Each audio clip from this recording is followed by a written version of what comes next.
They have a new coach, and the old names who talked their way out of a trip to the World Cup are back, amongst them Andrei Kanchelskis. Fellow rebel Igor Shalimov crossed for Dmitry Radchenko to make it 4-0.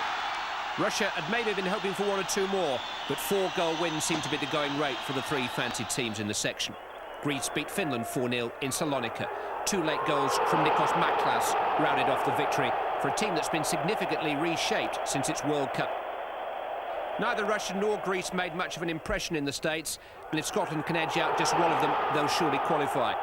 A second goal for Maklas underlined the threat from Greece, but suggested Finland will not be a force in the group. The Scots play in Greece just before Christmas, but before that, Russia at Hampden Park next month. The bottom three have already been cast as the whipping boys, so the games between the top three put Holland ahead. A surprise in World Cup qualifying, a disappointment in the finals, Norway looked to be still on the slide until Erik Micklin took a tumble over Dutch newcomer Michael Reitzinger. The penalty was given, Kjetil Rekdal took it, and Norway shared the points. They have many detractors outside Scandinavia, but they have the knack of being hard to beat. Now they need to find a winning touch away to Belarus, because the two countries above them will be trying to take points from each other. The holders, Denmark in red against Belgium in white. A key game in a tough group involving Spain too. Half an hour gone and the injury hit Belgians were in front through Mark de Grazer. Verheyen's fine cross as much as anything defeating Peter Schmeichel. But defeat for Denmark in Copenhagen is a rarity. Within 5 minutes, they were level. Kim Vilfort, the scorer, after big Mark Rieper had won the first header. As it happened midway through the second half, Vilfort had to make way for a substitute. The man you turn to when you need a goal, John Jensen. I suggest you Arsenal fans sit down and pour yourself a stiff drink. Jensen on the field just a few moments, in his opponent's penalty area, left foot. His first goal in 4,000 attempts. Actually, his second for his country since joining Arsenal. There'll be some party when he does eventually score at Highbury. The real architects of Denmark's success were the Laudrup brothers, though. Neither could follow Jensen onto the score sheet, but Brian Laudrup's balance and awareness ensured that Brøndby striker Mark Strudal did. Denmark 3, Belgium 1. Spain, meanwhile, in the all-blue here, won 2-0 in Macedonia. Both goals, both rather curious affairs, scored by the enduring Julio Salinas. Time and again, the Spaniards have turned to him for goals, and he rarely disappoints them if the chances are created.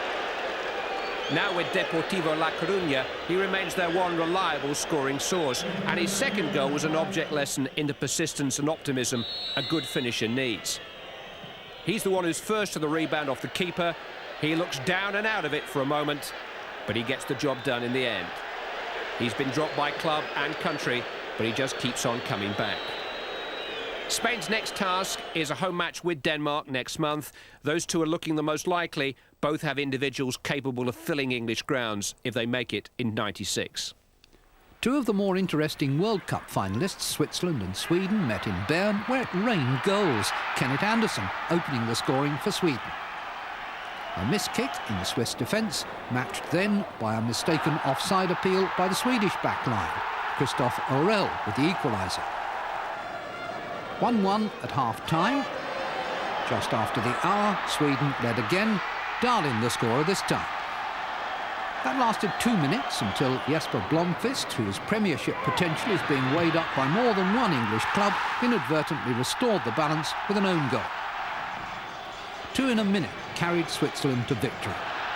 Chiri Sforza put the final flourish to a sweet move, and that made it 3-2.